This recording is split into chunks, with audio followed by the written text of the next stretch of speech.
Well, here we are at the masthead. Here is the view.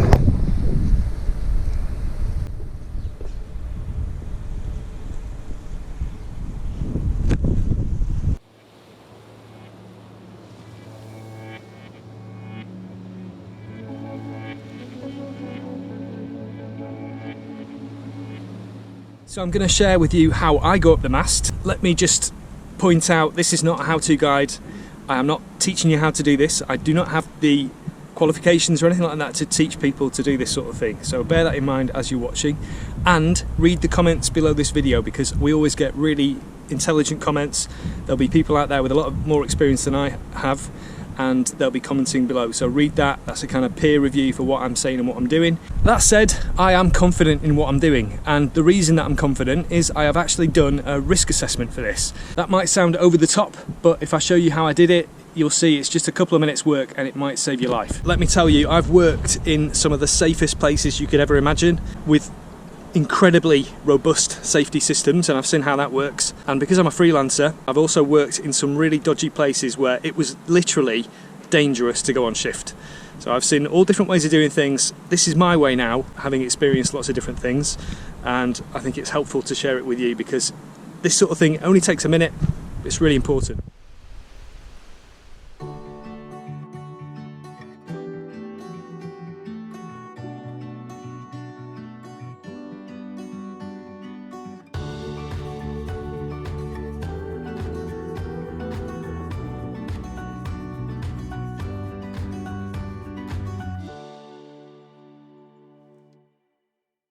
So this is my risk assessment. First of all, you identify hazards, you work out what the consequences of those things happening could be and how likely they are to happen, and then you put into place controls and reduce those risks. So for example, I'm going to be attaching myself to a line. So what happens if the line breaks? Well, the severity of that is a fatality. That might sound a little bit sensationalist, but it's not, it's the reality. Experienced riggers die every single year doing their job. So this is something that we need to take very seriously and think about what we're doing very carefully. On the other hand, when you're standing on a pavement and there are cars going past, you are 2 steps away from death. So we're surrounded by risk all the time, and it's something that we just have to deal with. So the line breaking could be a fatality. It's feasible that that could happen. So what controls can I put into place to mitigate that? First of all, I've got a brand new line. It's only been up there about a week. So that's good, and it's got a braking strain, you know, well over 2,000 kilos, so I'm not concerned about that. I only weigh 80 kilos. Then I'm not using the eye splices on the line because I didn't do them, and in theory an eye splice should maintain about 80% of the braking strength of the line, but because it's an unknown quantity for me, I would rather use a knot, which reduces the braking strength even further. But I know that from 2,000 something kilos it will go down to 1,000 kilos, but I can trust it. An eye splice that's not been done by me, you know, that could fail at well below that kind of load. So that's what I prefer to do. And then also I've got a backup line. I'm going to be attaching myself to another line so that if this line did fail, I've got another one to hold me. So that makes the residual risk minimal. I'll go through quickly the other things. Sheave failure. If you're going through a sheave that's outside the mast and it falls off when you're up there, you could die. So avoid sheaves outside the mast. I'm going through a sheave which the line goes inside the mast. So if the sheave breaks, the line is still inside the mast. And on the other one, unfortunately, I've only got one halyard that goes through the mast. So I've had to use the topping lift, which is outside the mast. However, to mitigate the risk of that breaking, I've had it on a winch. I've tightened it up as much as I possibly could, and then I've hung off the bottom of the boom and I've kind of load tested it, so I know that that can take a very strong load without breaking, so that reduces it to minimal. Harness failure, that's not going to happen because I bought a new harness, a proper one, and I inspected it before I used it. Prusik loop failure, that could kill me. The likelihood is slight, but I've got a new prusik line that's certified 22 kilonewtons, so 2,200 kilos. You could hang a car off it even though it's tiny, and I'm inspecting it before I use it. Okay, drop tools, equipment damage, that's very likely. If you're up a mast, you're likely to drop stuff, so I'm using a tool basket. It's actually a canvas bag attached here to my waist, and that reduces that risk to minimal or low. Suspension trauma. Probably not many people will know this, but if you hang in a climbing harness, it can actually kill you, believe it or not.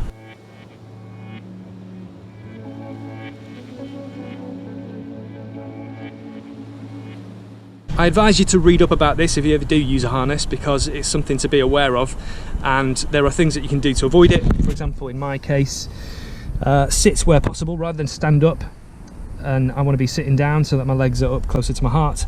Use my leg muscles when I can, and if I get any symptoms, if I start feeling wheezy or I don't feel right, then I'm coming down. I'm not going to hang around up there because this can be very serious. Okay, accidental unclip, that could kill me. So I'm using a screw gate carabiner. I've seen videos of people doing this sort of thing with normal carabiners, but I'll show you why you shouldn't do that now. This is something that can be very handy. We actually use this technique offshore to disconnect cranes with our underwater robots. With a normal carabiner that isn't locked, what can happen, either on purpose or by accident, is if the line gets looped through the carabiner like that, it unclips itself. So if you're trying to disconnect a crane hook underwater, that's very handy, and you can do it with a robot. If you're trying to hang off a mast and be safe, you know,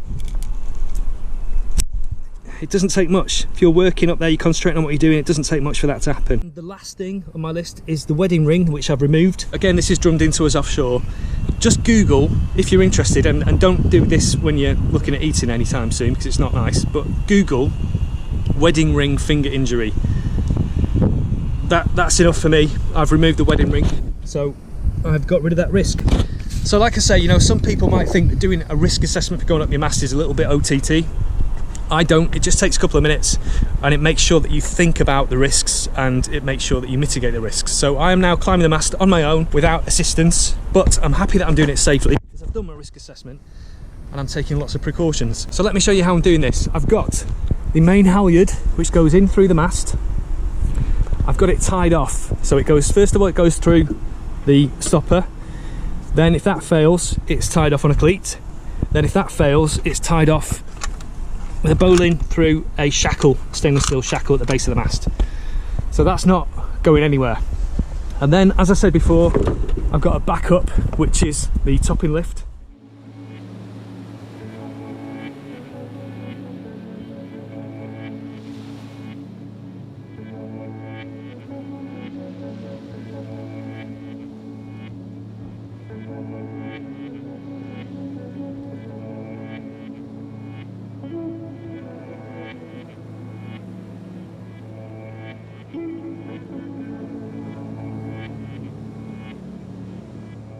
So I have my backup, safety backup in the carabiner. I've got my prusik loop in the carabiner. The screw gate is closed and locked shut, so that can't accidentally go anywhere. And I've got my foot loop on here. So I'll just show you now how this works. The safety line doesn't need to do anything, but you just need to remember to slide it up and down with you as you go. And then, you know, if anything happens, that is going to take my weight.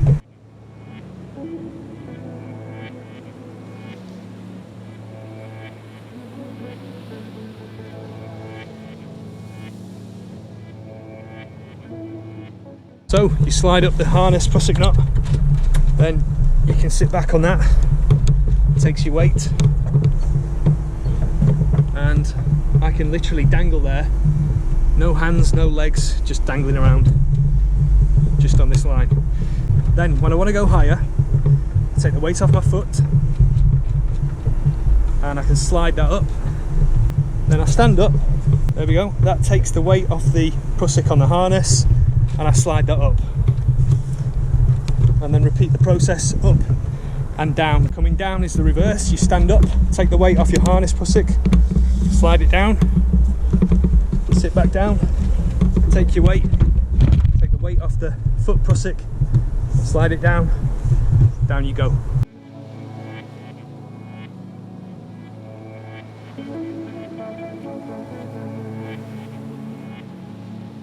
So that's how I do this. I believe it's safe for me. You have to do your own research and work out the best way for you to do this. In my opinion, this is better than having somebody else hoist you up using a winch, because in my opinion, there's less to go wrong with this, and you just have to think about yourself. You don't have to worry about what somebody else is doing, and you know, distractions, or if somebody's leading a line, if it picks up a screw or a piece of glass, or and it stabs them in the hand, you know, you don't have these other things to think about. You just have to think about what you're doing and your setup, and you have to trust your equipment and believe in yourself.